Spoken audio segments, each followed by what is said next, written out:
Hai, Assalamualaikum warahmatullahi wabarakatuh, dan selamat sejahtera buat semua. Okay, Assalamualaikum. Alhamdulillah kita bertemu lagi dalam sesi FB Live kita pada hari ini ya. Hari ini kita akan berbincang mengenai penyakit pneumothorax ya, ataupun paru-paru bocor ya. Okey, sekali lagi kita bersama-sama dengan saya Dr. Nurul Yakin Muhammad Isa, pakar perundian perubatan paru-paru daripada Hospital Sunway Medical Center, Velocity. Okey, baiklah, topik pneumothorax yang kita akan bincangkan hari ini. Hari ini kita ada 16 soalan ya, insya-Allah. Semoga kita boleh dapat habiskan ke semua soalan ini pada waktunya.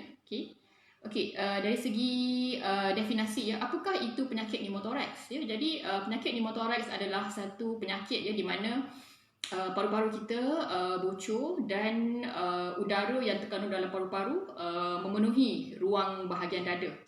Jadi kalau kita lihat X-ray yang saya sharekan sebelum ini di awal posting ya, di mana sebelah kanan tu kita lihat gambar di sebelah kanan menunjukkan paru-paru belah kanan yang telah kempis ya, collapse, paru-paru belah kanan telah kempis dan ruang hitam begitu banyak di ruang belah kanan paru-paru ya. Jadi ruang hitam itu adalah menunjukkan udara yang terperangkap di bahagian dada, dan bahagian paru-paru yang warna putih itu telah telah kuncup ataupun collapse ya, lung collapse. Jadi paru-paru itu telah bocor, jadi udara keluar memenuhi bahagian dada.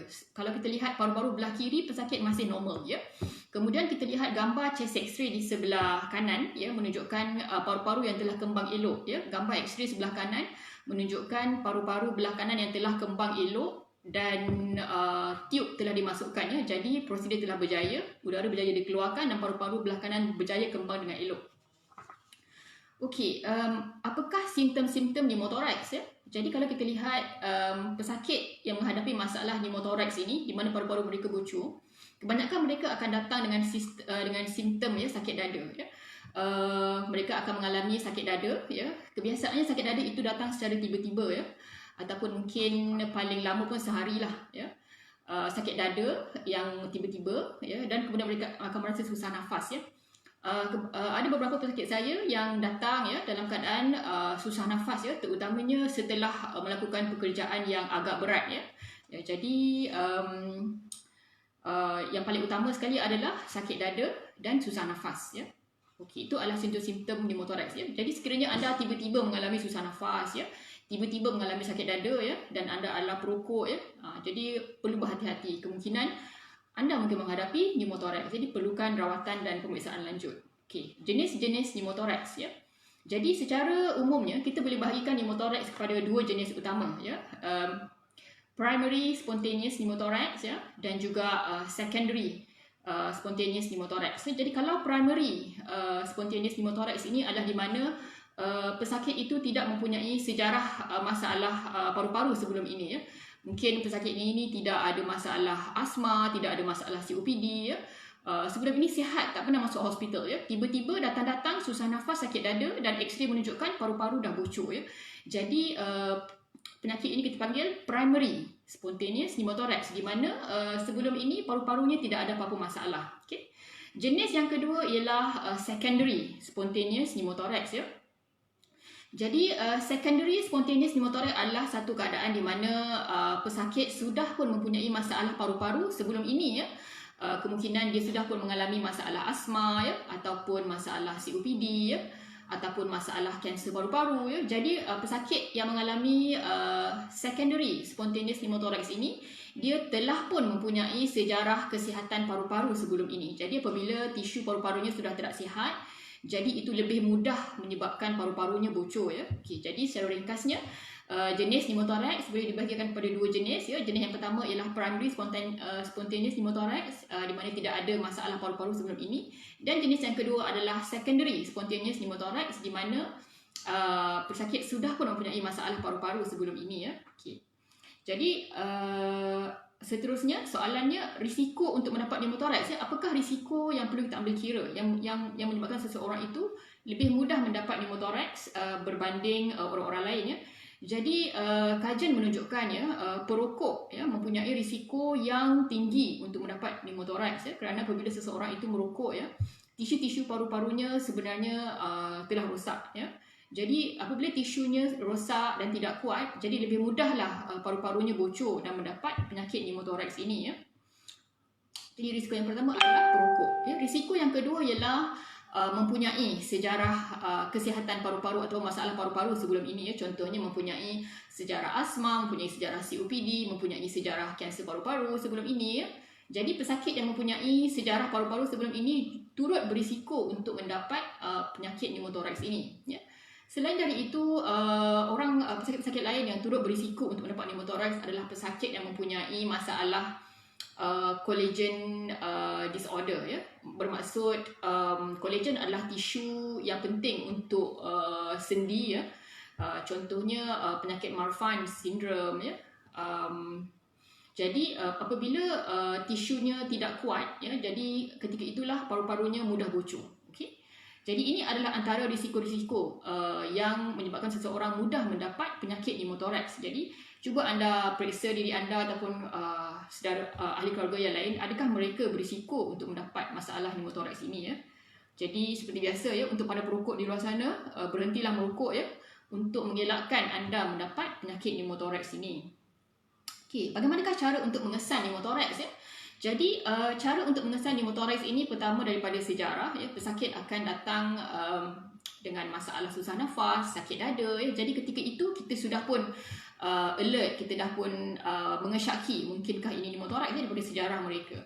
Kemudian kita akan memeriksa paru-paru mereka mendengar menggunakan stetoskop. Jadi ini adalah stetoskop ya, alat yang doktor akan pakai untuk mendengar bunyi udara di paru-paru ya, sama ada normal ataupun tidak bunyinya. Okey. Kemudian kebiasaannya untuk pneumothorax ini bunyi paru-paru yang kita dengar adalah tidak normal, bermaksud tidak seperti yang biasalah ya. Dan seterusnya kita akan confirm dengan X-ray ya. Apabila kita buat X-ray dada, ketika itulah kita boleh memastikan bahawa pesakit ini ada pneumothorax ataupun tidak. Jadi seperti yang kita semua dapat lihat dalam gambar yang saya share sebelum ini ya, di mana X-ray pesakit pneumothorax akan menunjukkan warna hitam yang lebih banyak ya daripada paru-paru biasa ya. Okey. Okey, rawatan untuk pneumothorax. Jadi rawatan untuk pneumothorax bergantung kepada jenis dan saiz pneumothorax itu ya. Sama ada dia ni adalah jenis primary spontaneous pneumothorax ataupun secondary spontaneous pneumothorax ya, ataupun kita tengok saiz udara itu. Sama ada saiznya lebih daripada 2 cm ataupun kurang daripada 2 cm daripada sisi tepi X-ray tersebut. Okay. Untuk pesakit yang mengalami masalah susah nafas ya, di mana kita lihat peratusan oksigen dalam darahnya adalah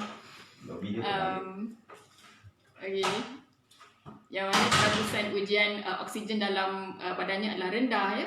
Jadi pesakit yang mempunyai simptom oksigennya rendah ya, dan juga saiznya lebih daripada 2 cm, kita akan masukkan tiub. Kita akan masukkan tiub ya, sebesar ibu jari ya. Bergantung pada saiz tiub dada itu, kita ada banyak jenis saiz. Ada saiz 32, saiz 30, 28 ya. Bergantung jenis saiz tiub yang kita akan berikan. Kemudian tiub tadi kita akan masukkan ya di bahagian dada. Katakanlah pesakit yang semalam tu, yang saya share gambar di semalam, paru-paru sebelah kanan yang bocor. Jadi kita akan masukkan tiub ke paru-paru sebelah kanan ya, di mana bila kita masukkan tiub, udara yang bocor itu kita boleh keluarkan ya. Jadi paru-paru boleh kembang dengan elok. Alright. So jadi rawatan untuk pneumothorax adalah perlu masukkan tiub ya, untuk mengeluarkan udara yang terperangkap di dalam bahagian dada tadi. Seterusnya paru-paru boleh mengembang dengan elok. Okey. Jadi itu adalah rawatan untuk pneumothorax ya. Sekiranya walaupun setelah masukkan tiub ya, tetapi paru-paru tetap tidak mengembang. Jadi kita perlu bertanya dengan lebih lanjut, kenapa paru-paru pesakit tidak kembang ya? Kerana banyak kes-kes berlaku, kebanyakan paru-paru yang tidak boleh kembang walaupun dah masukkan tiub, kebanyakannya adalah paru-paru yang berpenyakit ya. Mungkin dia ada masalah COPD ya, ataupun ada masalah jangkitan kuman di paru-paru, masalah TB ya. Jadi kita perlu rawat penyakit yang ada tersebut, perlu rawat penyakit TB tersebut, perlu rawat penyakit pneumonia tersebut ya. Dan sekiranya kebiasaannya setelah seminggu atau 2 minggu ya, paru-paru tidak juga kembang ya, kita akan refer kepada pakar bedah. Ya. Sebelum itu kita juga boleh menyediakan pump vacuum untuk cuba menyedut keluar udara dalam paru-paru tersebut untuk membantu menyembuhkan penyakit pneumotoraks tadi. Jadi ada beberapa rawatan ya yang boleh kita gunakan untuk merawat pneumotoraks ini, bergantung kepada saiznya, bergantung kepada pesakitnya, bergantung kepada jenis pneumotoraks yang mana satu ya. Jadi kesemuanya kita perlu lihat berdasarkan pesakit yang kita rawat. Kita tidak boleh menyeragamkan rawatan untuk semua pesakit adalah tidak sama ya. Okey, baiklah. Jadi kita telah pun selesai membincangkan secara ringkas ya topik pneumotoraks. Sebenarnya kalau kita nak bincangkan dengan lebih lanjut mungkin akan memakan masa yang lebih panjang. Jadi di sini saya ingin membincangkan beberapa soalan daripada netizen ya. Daripada our top fan dan Kluman, beliau telah memberikan 5 soalan. Okey, 5 soalan. Soalan pertama adalah mengenai traumatic lung injury with rib fracture ya. Jadi kebiasaannya kita tengok pneumotoraks ini ada yang spontaneous, ada yang traumatic ya. Spontaneous bermaksud paru-paru bocor dengan sendirinya secara tiba-tiba ya, tanpa disengajakan. Tetapi kita ada juga kes di mana kita panggil traumatic pneumotoraks, di mana berlaku trauma menyebabkan paru-paru menjadi bocor. Kebiasaannya kes ini berlaku di kalangan pesakit yang mengalami kemalangan jalan raya ya, ketika mereka accident ya, ketika itu tulang rusuk mereka patah ya. Apabila tulang rusuk mereka patah ya, jadi tulang rusuk tersebut boleh mencederakan paru-paru ya, menyebabkan paru-paru bocor ya. Jadi ketika itu kita panggil itu adalah kes traumatic pneumotoraks, di mana paru-paru bocor berlaku kerana trauma, kerana accident. Okey. Jadi seperti biasa untuk rawatan pneumotoraks kita perlu masukkan tiub. Kita perlu masukkan tiub ke bahagian dada yang terlibat untuk mengeluarkan udara dan insya-Allah kalau tak ada apa-apa masalah paru-paru tersebut boleh kembang semula. Complications ya, apakah komplikasi yang mungkin berlaku ya. Jadi apabila kita masukkan benda asing ke dalam badan kita ya, komplikasi yang kebiasaannya boleh berlaku adalah kemungkinan ada jangkitan kuman yang berlaku ya, ataupun kemungkinan apabila kita masukkan tiub ke dalam paru-paru ya, kemungkinan tiub ini turut mencederakan organ-organ lain yang berdekatan dengan paru-paru. Contohnya kita ada organ hati di bawah paru-paru ya, kita juga ada organ jantung ya. Terutamanya kalau sebelah kiri ya. Jadi kerana jantung terletak di bahagian belah kiri ya, paru-paru belah kiri, sekiranya paru-paru belah kiri yang bocor apabila kita masukkan tiub, ada kemungkinan untuk tiub tersebut turut mencederakan jantung ya. Jadi perkara ini perlu dilakukan dengan berhati-hati ya. Kita ada safety triangle di mana kita ada tempat yang selamat untuk kita masukkan tiub tadi ya, chest tube tadi untuk rawatan. Jadi kita perlu mematuhi sempadan safety triangle tadi, segitiga selamat, untuk memastikan tiub yang kita masukkan tidak mencederakan organ-organ yang berdekatan ya. Okey, selain daripada itu komplikasi yang boleh berlaku jangkitan kuman ya, pendarahan ya, pendarahan yang berlebihan, terutamanya jika tiub tersebut terkena salur darah yang terletak berhampiran dengan bahagian paru-paru tadi ya. Okey, recovery. Kebiasaannya jika tidak ada apa-apa masalah, jika pesakit sebelum ini sihat ya, tidak ada masalah kesihatan, tidak ada masalah paru-paru, kebiasaannya recovery-nya adalah cepat. Proses kesembuhannya cepat ya. Apabila paru-paru itu telah kembang, mungkin esok atau lusa ya, pesakit sudah boleh keluar ward. Kita boleh cuba cabut tiub tadi kalau paru-paru sudah kembang ya. Seperti pesakit saya yang saya sharekan gambar semalam ya.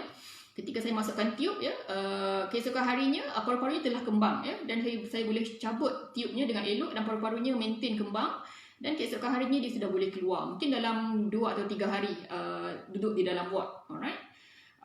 Prognosis outcome bagus kalau dia adalah primary ya, primary spontaneous pneumotoraks ya. Kalau dia adalah traumatic pneumotoraks juga sepatutnya tidak ada masalah, kecuali kalau terdapat organ-organ lain yang turut terlibat, jadi perkara ini akan menjadi lebih rumit ya. Okey. Kemudian soalan mengenai tracheostomy. Apakah itu tracheostomy? Ya, bagaimanakah ia dilakukan ya? Jadi kebiasaannya rawatan tracheostomy adalah satu rawatan di mana kita masukkan tiub di bahagian trachea. Ya, kita akan berikan rawatan tracheostomy ini kepada pesakit yang sudah tinggal di dalam ICU dalam tempoh jangka masa yang lama ya, lebih daripada seminggu ya. Ada ICU yang boleh sehingga 2 minggu, tetapi maksimum 2 minggu lah masukkan tiub, sambungkan tiub kepada ventilator. ETT tube tu tidak boleh tinggal lebih lama daripada 2 minggu. Sekiranya lebih daripada 2 minggu, kita perlu segera tukarkan kepada rawatan tracheostomy, di mana kita tebuk lubang ni di bahagian trachea ini, ya, untuk membolehkan mesin ventilator tadi disambungkan kepada tube tadi dan menyalurkan bekalan oksigen kepada bahagian trachea dan paru-paru, ya. Okey, jadi tracheostomy. Kebiasaannya kita akan berikan kepada pesakit ICU yang telah lama tinggal di ICU. Kebiasaannya lebih daripada 2 minggu. Ya? Pesakit di ICU lebih daripada 2 minggu perlu menjalani rawatan tracheostomy. Ya? Di mana kita buat lubang di sini. Okey.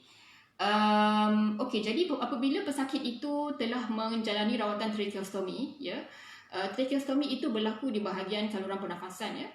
Jadi sebenarnya tidak ada masalah untuk pesakit itu makan ataupun minum setelah sembuh daripada rawatan di ICU, tetapi perlu diperiksa oleh pakar ear, nose and throat. Pakar tekak perlu memeriksa dulu sama ada pesakit tersebut boleh makan dan minum seperti biasa ataupun tidak. Kerana apabila tracheostomy ini dijalankan, ya, tracheostomy ini hanya terkena bahagian pernafasan, ya. Bahagian pemakanan yang terletak di belakang bahagian pernafasan sepatutnya tidak terlibat. Jadi saluran pemakanan masih boleh digunakan seperti biasa, ya. Hanya saluran pernafasan yang mendapat tube ini. Okey, jadi pemakanan minuman sepatutnya tidak ada masalah sekiranya pesakit telah berjaya sembuh dan telah berjaya keluar daripada ICU.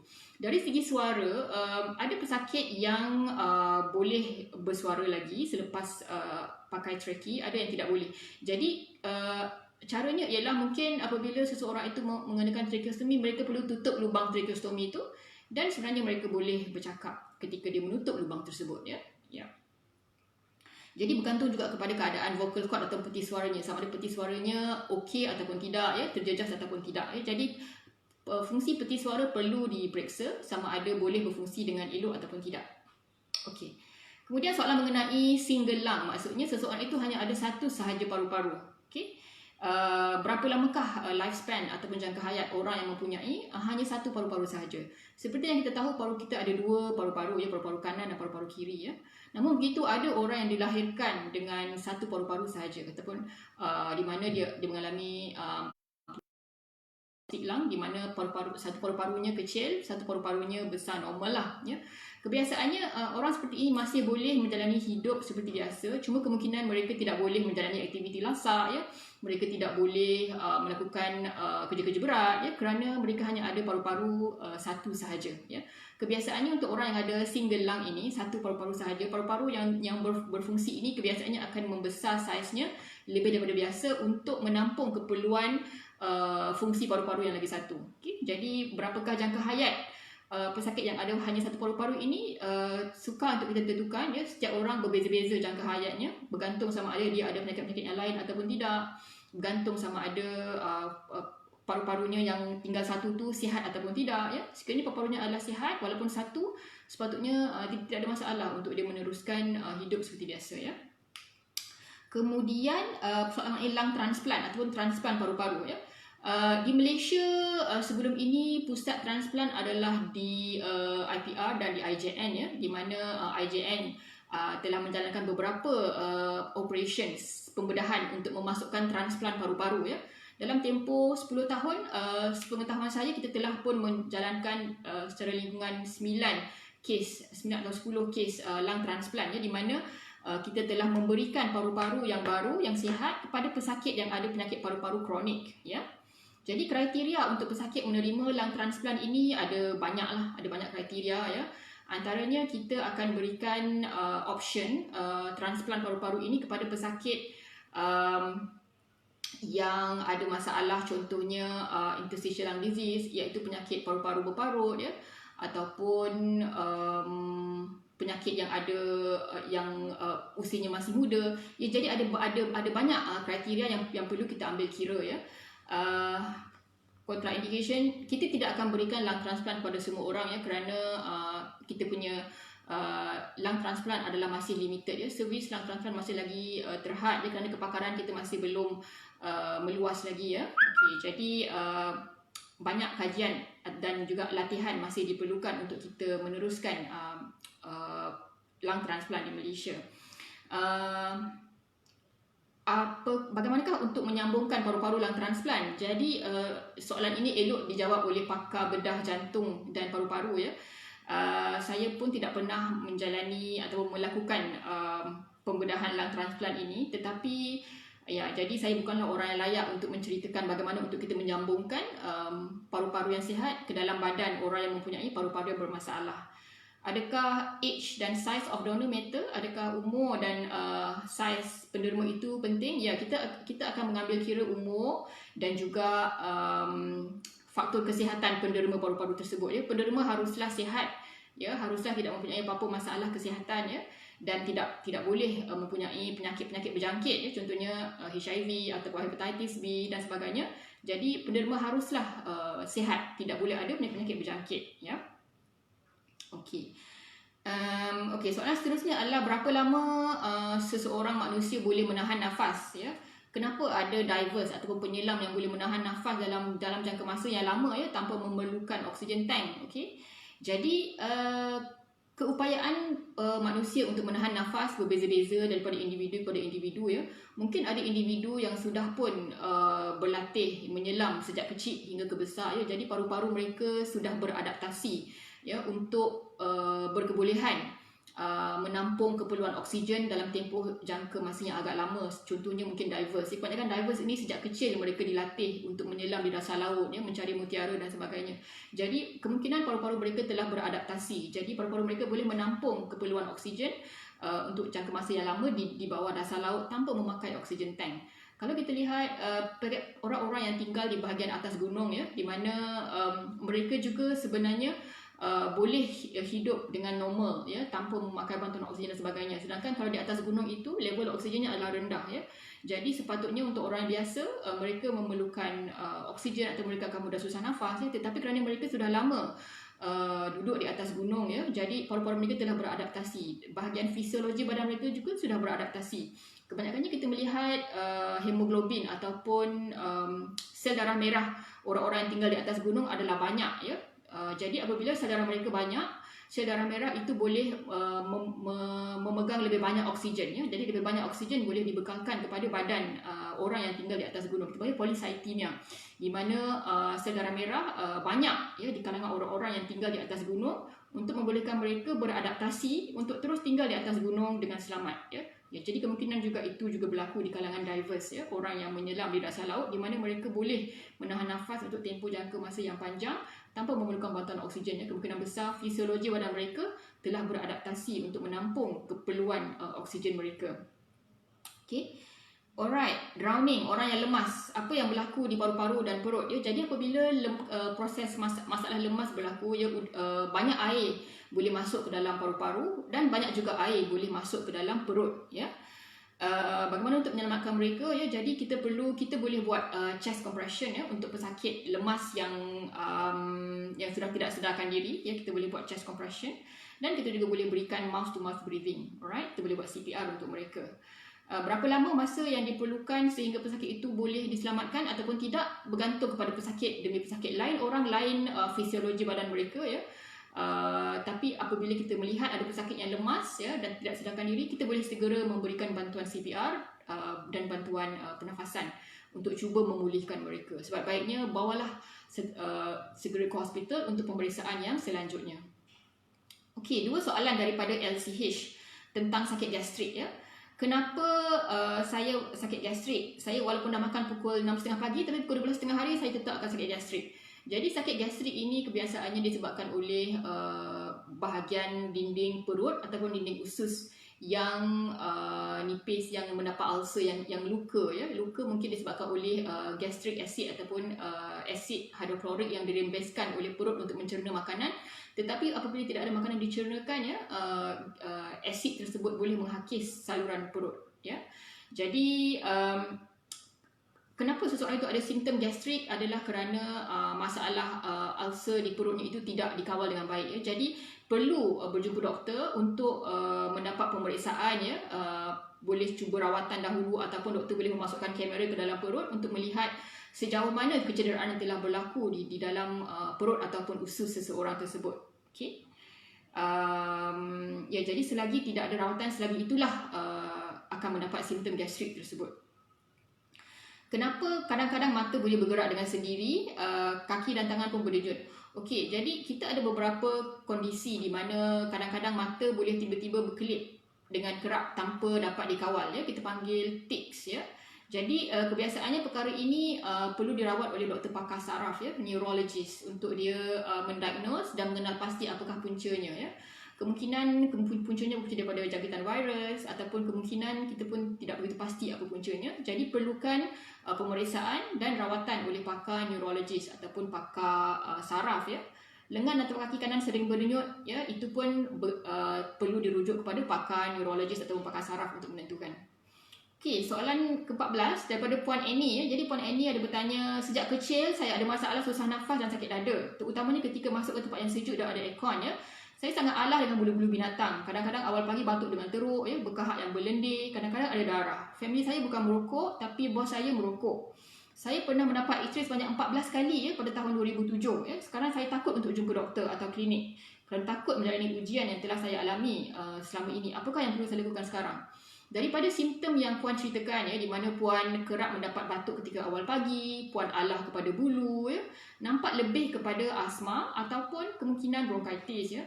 Jadi cadangan saya ialah Puan perlu berjumpa dengan pakar paru-paru untuk mengesahkan ya apa sebenarnya pesakit yang Puan hadapi ya. Puan perlu jalani ujian spirometri ya. Sekiranya asma, spirometri boleh membantu untuk mendiagnose dan confirmkan sama ada Puan asma ataupun tidak. Sekiranya asma, rawatan simptom Puan boleh dikawal menggunakan inhaler ya, inhaler untuk membantu menyembuhkan simptom-simptom yang Puan hadapi ya. Selain daripada itu, kemungkinan jangkitan kuman juga ada ya. Jadi sebab itulah kita perlu berjumpa doktor untuk mendapatkan pemeriksaan dan penyiasatan yang betul ya. Okey. Soalan yang seterusnya ialah daripada Puan Hanani Limun ya. Saya telah mengalami batuk berkahak bertahun-tahun tapi kahak warna putih. Batuk teruk di waktu pagi dan tengah hari, berat badan stabil, selera makan okey, tak ada masalah susah nafas, tak ada masalah berbunyi. Pernah sekali batuk dengan teruk di waktu malam. Keesokan paginya ada darah di kahak. Ya, doktor kata itu adalah luka di pernafasan. Saya telah cek TB setiap tahun selama 3 tahun tapi negatif ya. Ibu saya pernah suspek TB dan saya juga pernah bekerja dengan kawan yang ada TB. Perlukah saya pergi ke klinik untuk cek penyakit saya ini? Adakah saya menghidap bronkitis ya? Jadi kemungkinan ya, ada kemungkinan penyakit bronkitis itu ada ya. Ada juga kemungkinan masalah-masalah lain ya. Contohnya mungkin jangkitan kuman ataupun mungkin juga asma ya. Jadi cadangan saya ialah kita perlu dapatkan sejarah yang lebih jelas ya, sejarah keluarga ada asma ataupun tidak ya. Dan perlu mendapat penyiasatan yang rapi lah, perlu buat X-ray ya. Sekiranya X-ray clear, kahak pun katanya bukan TB, dan kita boleh buat spirometri untuk confirm sama ada ini asma ataupun tidak ya. Jadi nasihat saya ialah Puan perlu berjumpa dengan doktor pakar paru-paru untuk menentukan apa sebenarnya pesakit yang Puan hadapi dan dan penyakit tersebut perlulah dirawat dengan sebaik-baiknya. Okey, soalan yang terakhir daripada Encik Amir Kawasaki ya. Encik Amir Kawasaki bertanya, COVID-19 adakah betul tidak terdapat dalam aliran darah ya? Dan jika betul, adakah antiviral macam Tamiflu untuk influenza adakah boleh dihasilkan? Okey. Jadi COVID-19 adalah satu penyakit yang mana ia akan menyerang bahagian paru-paru ya, dan juga bahagian saluran pernafasan ya. Tetapi sekiranya COVID-19 ini menjadi serius ya, boleh juga berlaku keadaan di mana kita panggil viremia, di mana terdapat virus di dalam darah ya. Jadi boleh juga berlaku keadaan seperti itu ya.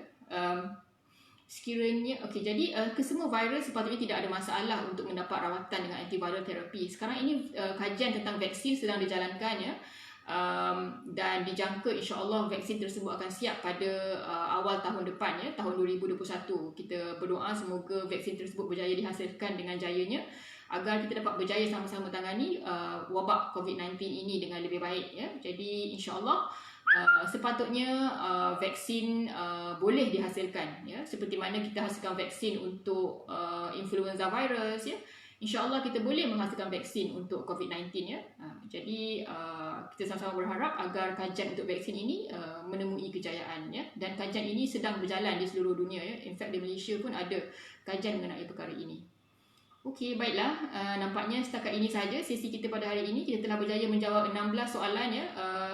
Semoga persoalan dapat dijawab dengan jelas ya. Sekiranya ada yang belum jelas, bolehlah message dan bertanya lebih lanjut untuk kita terangkan dengan lebih detail.